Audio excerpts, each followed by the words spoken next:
وسط الخضرة والمية وحكاوي الأرض المصرية بدأت رحلة الفنان الدكتور عبد الوهاب عبد المحسن. رحلة بدأت من قرية في قرى بالقاس بالدقهلية، قرية شكلت وجدان فنان اختار بوعي إنه يفضل دايما قريب من جذور أرضه وناسه وتفاصيل حياته البسيطة. الطبيعة عند الدكتور عبد الوهاب ما كانتش مجرد طريق بيعدي عليه رايح جاي، لا دي كانت البطل الحقيقي في أغلب أعماله.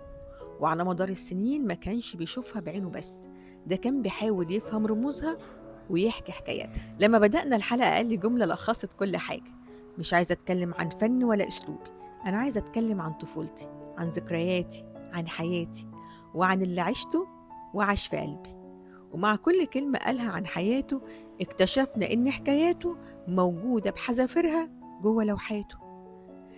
النهاردة في الناس الحلوة هنقرب أكتر من عالم الفنان الدكتور عبد الوهاب عبد المحسن ونشوف الحكاية ونسمع من البداية. دكتور خلينا نبتدي معاك من البداية، النشأة، الطفولة. أنت كنت الطفل رقم كام في العيلة؟ انا في الوسط، اللي فوقي قد اللي تحتي. يعني فوقي علي ومحمد واحمد وعبد السلام وعمر، بس عبد السلام استشهد في الحرب، وعمر مات سنة 48 في الكوليرا. وتحتي محمود وعزيزة وعبد الحميد. فأنا كنت في البيت في الولاد، كلنا أولاد ما عدا اللي قبل الأخيرة عزيزة، البنت الوحيدة. فنشأنا في بيت ذكوري شوية. أبويا كان مستنير جدا وراجل مثقف وبيقول شعر ورجل دين أصلا، وكان قارئ جيد وكان له هيبة وحكمة في المنطقة. كل المنازعات هو اللي بيفضها وكده بحكم يعني شغله. وكان بيثق فيا جدا، كان بيثق في تفكيري جدا، لأن أنا كنت طول الوقت الطفل اللي بيتكسف، اللي بيخجل، اللي بيتقمص، اللي بيعيا، اللي بيجيله صداع، اللي كان كل اي حد يضايقه يتحول لمرض عضوي، يعني يجيله صداع وكده. انا كان في الصيف فيجي لي نوع من الحساسيه، الحبوب تنطر في جسمي كله، فامي تدهني جنتيانه زرقاء، ابقى عامل زي الرجل الازرق كده.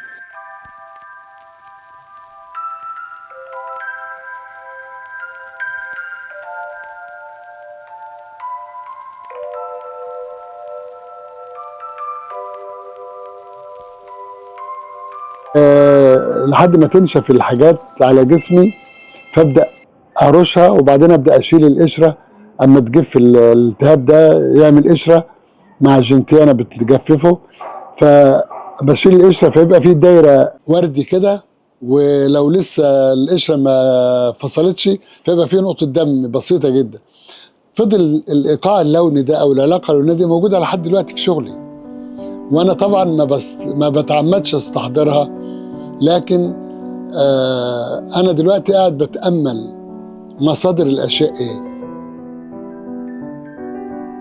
بقولك يعني لو تيجي ترسمي الارضيه بيضة والنخل طالع منها عيدان، يعني سيقان سودة كده، ما حدش هيصدق. لازم يشوفه، ده لازم يكون شافه، لازم يكون اختزنه بصريا علشان يبقى له مرجعيه يعني.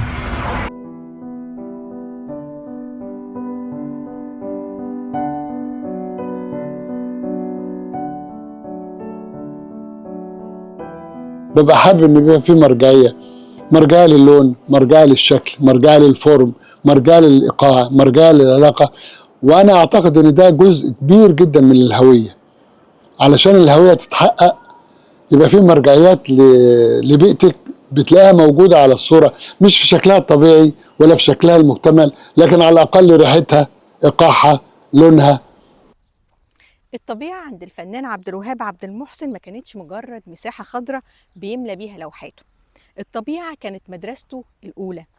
ريف الخمسينات ما كانش زي دلوقتي، ما كانش فيه لا كهرباء ولا تلفزيون، لكن كان فيه خيال وحكايات وأساطير بتبتدي أول ما الدنيا تضلم ويولعوا اللمبة الجاز وتبدأ الأحلام والخيالات على جدران الحيطان.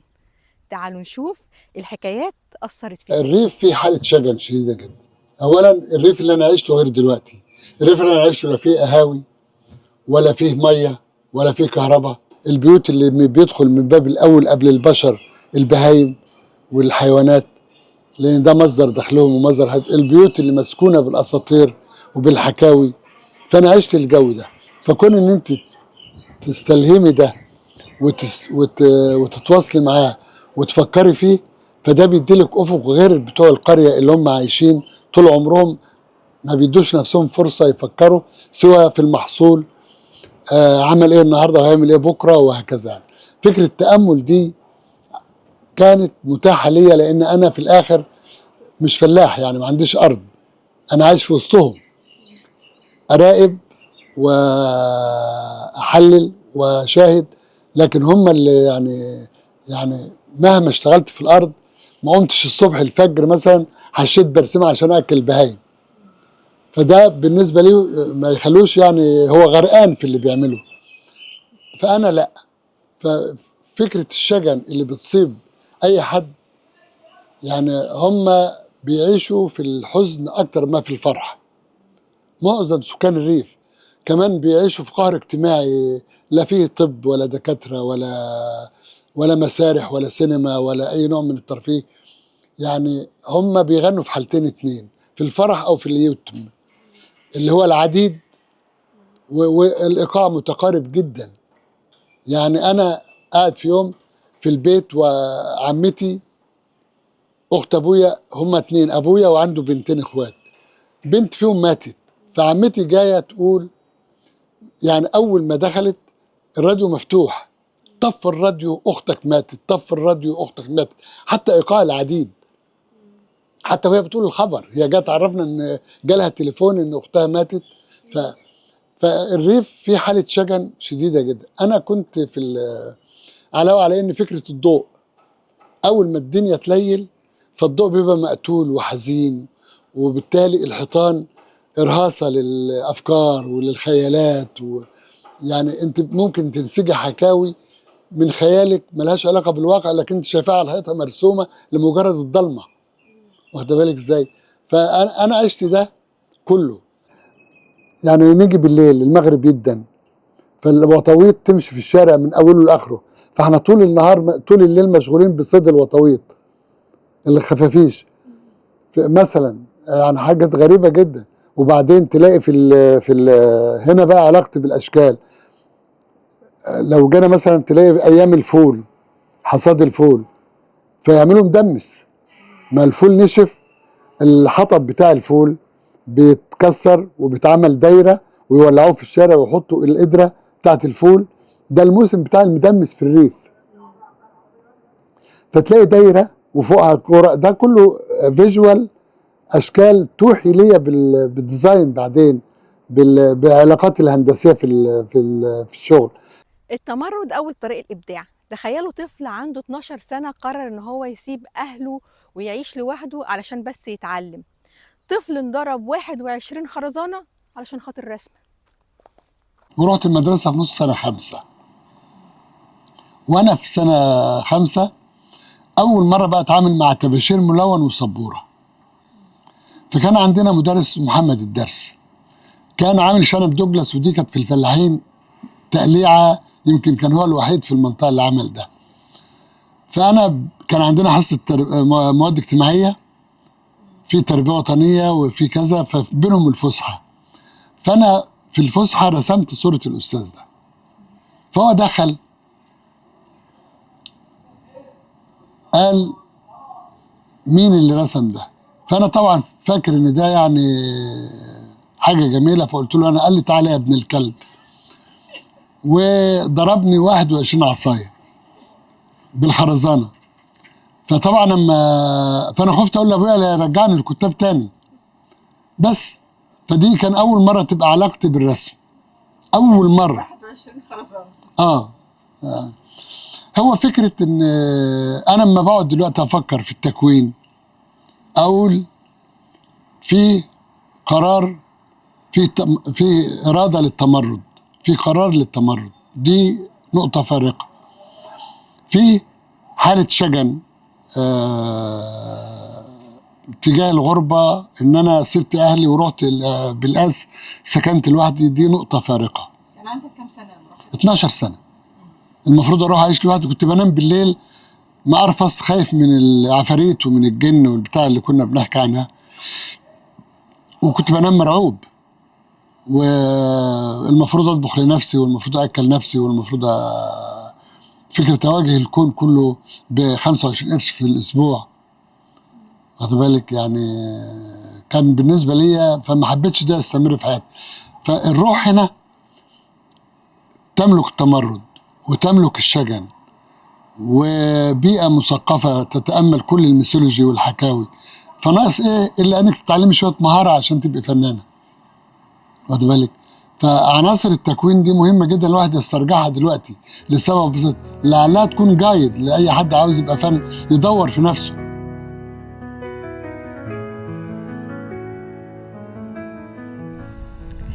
الريف زمان عكس ما كنا متخيلين كان مليان براح وحرية فوق ما أي حد يتخيل.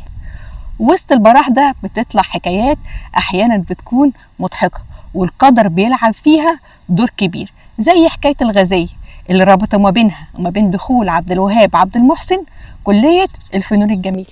هو طبعا كان كل سنة في مواسم الحصاد بتيجي واحدة غازية حتى أحمر وخدودها وشفايفها، وده عندنا في الفلاحين مش موجود. الحاجة التانية شعرها وبتلبس فستان بكلوشة قصير شوية وترقص ومعاها طبال وبتيجي على حمار بخرج، علشان الخرج ده ممكن يحطوا فيه حبوب او ممكن، لان في الاخر هي بتلم حبوب، بتلم رز وقمح وذره وهكذا، وبتغني وبترقص بسجات وبتاع في قلب البلاد. فانا لما امي كانت بتجيب الحمام، كان عندنا برج حمام في البيت، في الشتاء السلم اتزحلق وقعت اتكسرت، كان على كتفها عبد السلام اخويا، وكان اتجرح وكان عنده علامه في شفته اللي تحت دي، فضلت لحد ما استشهد في الحرب بيها معلمه يعني. انا طبعا كنت برضع، فبالتالي لبنها نشف وما كانش فيه بديل تاني، فبدات تفوتني على كل نساء القريه اللي بيرضعوا، فبقى كل بنات واولاد القريه اللي في سني اخواتي في الرضاعه. وبالتالي في مره جت الغازيه وبرضه معاها بنتها، فرضعوني من الغازيه. فلما جيت ادخل فنون جميله، ايوه يا عم ما انت عندك حق، طبعا هم مش عارفين ان انا هرسم. فواحد يقول لي طب انت بتعرف ترقص كويس؟ ما انت، انا فاكر كويس جدا فرح ابن خالي، فالراجل بتاع الحلاق بتاع العزبه قال لي انت هتدخل فنون جميله، ما انت جالي بقى جواب التنسيق، قال لي ما انت بترقص، ما انت عشان بترقص كويس بقى قول لنا اي حاجه في الفرح، اعمل لنا وصله ولا بتاع في الفرح.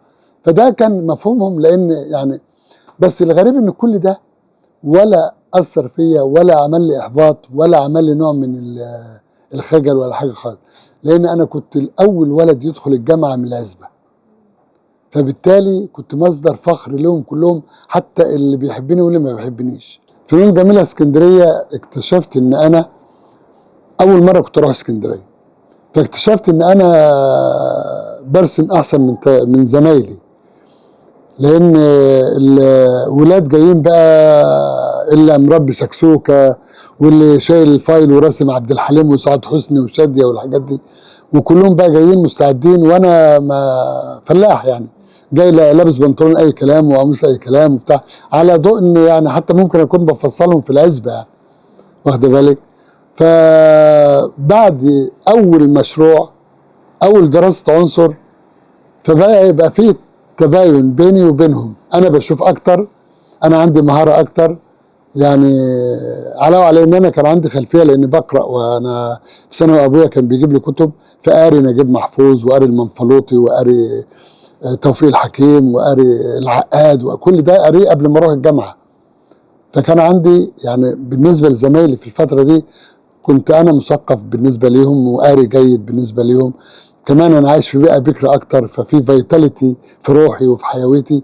بس فكره انعزاليه الريف او يعني ايه الفشل الاجتماعي بتاع ابن الريف لما يروح المدينه اول مره، واخد بالك؟ القصور الاجتماعي هنا فكرة كمان التعامل مع مجتمع أوسع وأكبر، فبيخليك تتوقعي تقعدي تراقبي الأول لحد ما تكتشفي تتعاملي مع المجتمع ده إزاي. وما زلت لحد الآن أما ما أقعد مع مجموعة أقعد ساكت لحد ما إيه أعرف إيه الأمور يعني ماشية إزاي. الحاجة التانية إن أنا جيت بالتطور يعني، بدأ هدومي تتغير، بدأت تفصيلة البنطلون تتغير، بدأ شكلي يتغير، لأن بدأت آخد شوية سمات الإيه طلبة الجامعة يعني. والناس كانت فاكره ان عبد الوهاب اما بقى كده وشعره طويل وكده ان ده ولد مفلوت، لدرجه ان مثلا كان في ابهات اما يشوفوا ابنهم ماشي معايا يضربوه. ليه؟ ده ولد مفلوت. انا فاكر كويس جدا في يوم راجع على الطريق فلقيت اصحابي قاعدين في جرن مستخبين في الشتاء كده بيدخنوا سجاير، فبيقولوا لي دخن، قلت لهم ما بدخنش سجاير يا عم اتواضع يا عم احنا يعني مش على قد الماء، قلت لهم انا ما بدخنش فعلا. فالناس كانت فاهمه ان انت عشان رحت اسكندريه وعشان طولت شعرك وعشان كذا، لان ده مش مألوف في الفلاحين، ان انا بقيت مفلوت يعني بقيت ولد نشاز يعني.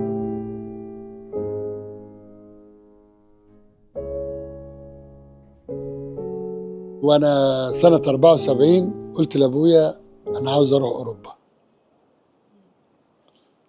فعاوز 200 جنيه. فقال لي طيب، وقام كاتب لي على ورقه نتيجه كده انا ربيتك على قيم ارجع بيها، لا تكذب ولا تسرق ولا تزني ولا حاجه من دي خالص، يعني ارجع زي ما انا ربيتك. كتبها لي كده وقال لي حطها في جيبك. وخدت ال 200 جنيه ورحت اسافر بريطانيا، ما عرفش اخد تاشيره، رحت خدت التاشيره من فرنسا ورحت سافرت فرنسا انا وعادل شاهين وكوكي، احنا 3 زمايل من كليه فنون جميله، ونزلنا تونس، ومن تونس نزلنا باريس، ومن باريس كانت سنه 74 اول سفريه ليا بره واول ركوب الطياره في حياتي. انا رحت باريس بعد كده 8 مرات، لكن نزلنا بقى باريس، كنت عاوز ارجع تاني يوم احكي لبتوع العزبه انا شفت ايه وعملت ايه. تاني يوم رحت طبعا باريس، لفينا ودورنا على شغل واتمرمطنا واتبهدلنا شويه، بس كانت يعني بالنسبه للشباب صغير ما فيش مشكله، احنا بننام على الارض، بننام في الشارع، بناكل اي حاجه، لحد ما اشتغلت في مصنع بسطره لبن، اللبن المبستر ده. وبعدين سبته ورجعت مصر على اول الدراسه. ومن ريف مصر لغاية ما وصل لأوروبا، سافر فرنسا وألمانيا وسويسرا، والطبيعة هناك كانت خلابة، عجبته جدا، لكن رغم كده ما حركتش ريشته. انا عاوز اقول لك على حاجه، طبيعتي مسكونه بالحكاوي، طبيعتي مني، انا منها وهي مني. الشجر الجزورين دي بتاعتي، شجر الكافور دي بتاعتي، عيدان القطن الخشنه والبني ده بتاعي، غيطان القمح والرز دي بتاعتي. فانا هنا الحكاوي يعني انا ما فيش ولا طبيعه بره سارتني، اثرتني كحلوه، لكن يظل الريحه والشكل ودرجه الضوء والكلر الالوان والحاجات دي كلها بتاعتي هنا. يعني انا لما بشوف قناه ميه هنا بالبكاره بتاعتها والتلقائيه بتاعتها وانسيابها في وسط الاراضي دي، يعني عارفه دي مشي، دي طريقه خطوتي يعني.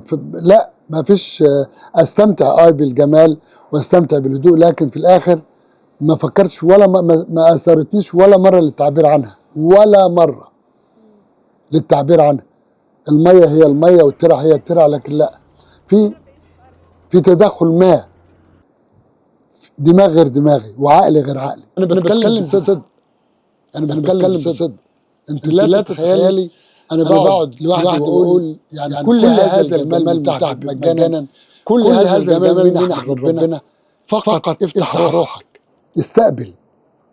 يعني انا فاكر ان الرزق، فاهم ان الرزق انك تفتح روحك بس وانك تستقبل ده.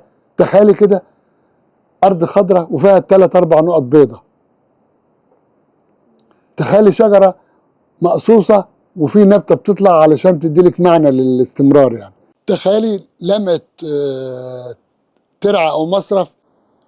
يعني عاوز اقول لك ان ساعات النيل ورقرقة الريحة فوقه أو الترع ورقات الريح فوق تفكرني بقشر السمك.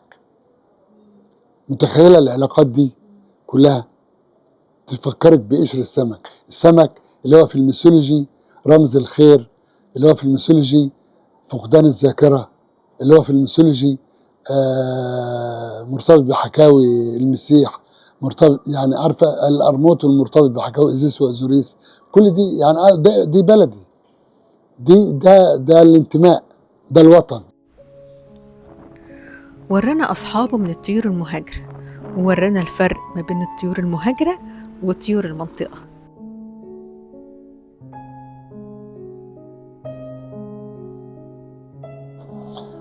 أنا الطيور عندي ومضات الضوء بتاعها، يعني أنا فعلا ساعات أحس إن في ثريا في الأرض، كمية نقط مضيئة في فراغ أخضر أو في فراغ أكر أو في فراغ رمادي. فكرة اللون هنا أو الإضاءة هنا بتفكرني بحالة الوهج الروحي، يعني عارفة بهجة، فرحة، أفق، أمل. يعني فكرة اللون الأبيض ده مهم جدا جدا. حتى بقى العكس تماما، فكرة الكونتراست، فكرة البرواز الأسود اللي هو الغراب أما يبقى في، لأن هما في لونين يوصلوك لحالة الدراما ولحالة الزينة، الأبيض والأسود. يعني عاوزة تظهري جمال حاجة بروزها بالأسود أو بالأبيض.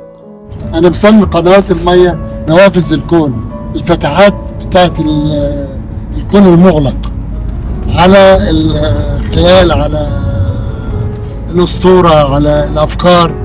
كل قنوات المية هي المنافذ، هي الشبابيك. واحد صياد قال لي مرة السمك لو كان في المية كان خلص، السمك بينزل للسمك.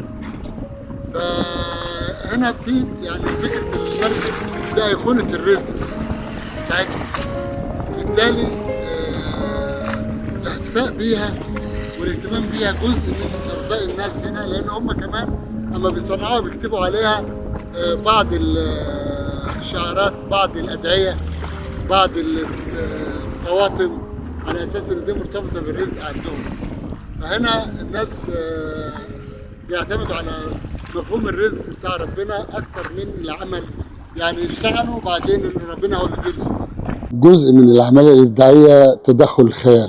كل ما الفنان قدر يدخل الخيال بطاقة أكبر وبحضور أعلى، فهنا العمل الفني بيبقى مثير للرؤية وللتأويل وهكذا. يعني لأن في الآخر لازم يبقى في فرق بين الفنان وبين الكاميرا في فكرة استحضار المشهد جواه. يعني الكاميرا لها قانون والخيال هو اللي بيلعب في المساحة دي.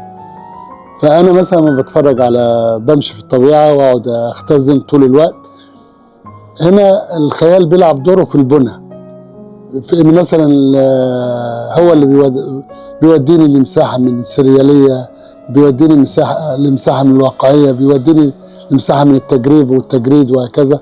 هي هنا فعل الخيال في حالة تفكير أو في التناول.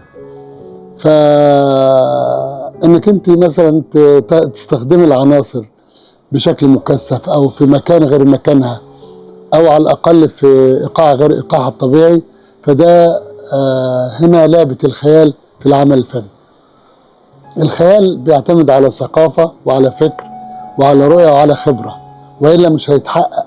ممكن الواحد يبقى عنده خيال عالي جدا لكن ما يملكش الأدوات إنه ينفذه أو يحققه على السطح بتاعه. بس هو ده. فأنا لما بشوف المشهد أو طول النهار بختزن علاقات، وفي الآخر البنى بقى هنا بناء على مساحة السطح اللي قدامي، بناء على الحالة النفسية، بناء على فعل الخيال وأنا بتعامل مع السطح.